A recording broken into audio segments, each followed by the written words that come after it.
When I first started, obviously, I started watching the Tour. Well, I had to convince my dad to get Eurosport first because we just started standard TV. But yeah, I obviously started watching the Tour and the classics and just fell in love with, you know, racing and the tactical side of things and everything.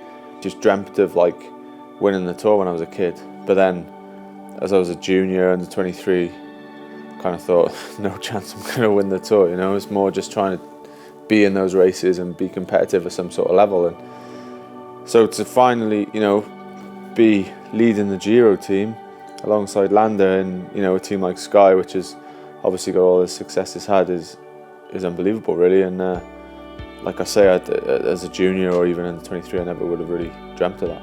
He's won World Tour one-day races, he's won World Tour stage races, he's been a very consistent and versatile support rider at all levels in the support, and he's won Olympic gold medals on the track. And this was the perfect opportunity. The Giro in 2017 was the perfect opportunity, and at this stage we've made the decision that if all goes well in the Giro, he'll also back up and ride the Tour de France as well. People can recognise what G's capable of and just how flexible he's been as a rider, fitting into so many different roles. And he hasn't necessarily always been riding for himself. He's been doing a job for me a lot of the time. He's been doing jobs for other guys, other sprinters as well, part of lead-out trains, part of classics teams. I'd say he is one of the underrated riders of the peloton at the moment.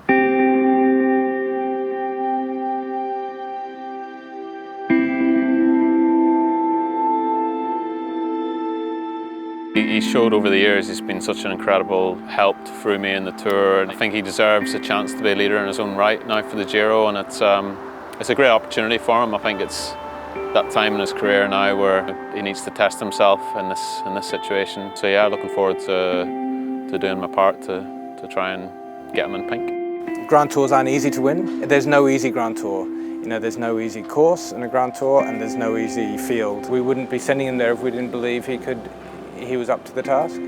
It is strange to be leading the team, but at the same time, it is kind of normal as well. It's kind of, you know, you're doing all these races week in, week out, which, you know, I just remember as a kid, like, you used to be fascinated by them.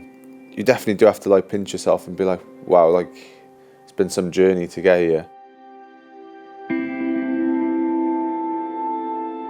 He's been a big part of all the three Tour de France's that I've won. He's been there and he's played a massive role in all of those. The one certainly that stands out in my mind was back in 2013, the first Tour de France I won. He fractured his pelvis very early on in the Tour, and it was really just sort of 50-50 as to if he'd be able to carry on and finish the next stage and the next few stages because of how much pain he was in. And I think it goes to show a lot about his character, that he really wanted to tough that out and make it through those days so that he could help me get to Paris with the yellow jersey on my shoulders.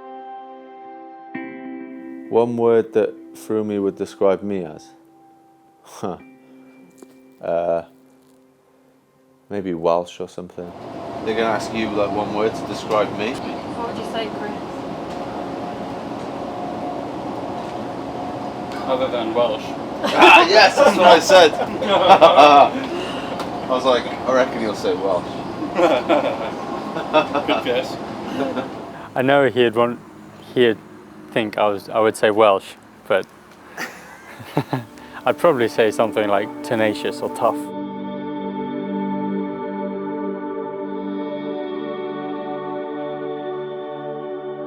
I really hope that this Giro turns out the way he's planning. I mean, he deserves everything he gets in that sense, and I genuinely believe in him. I think he could be right up there this year.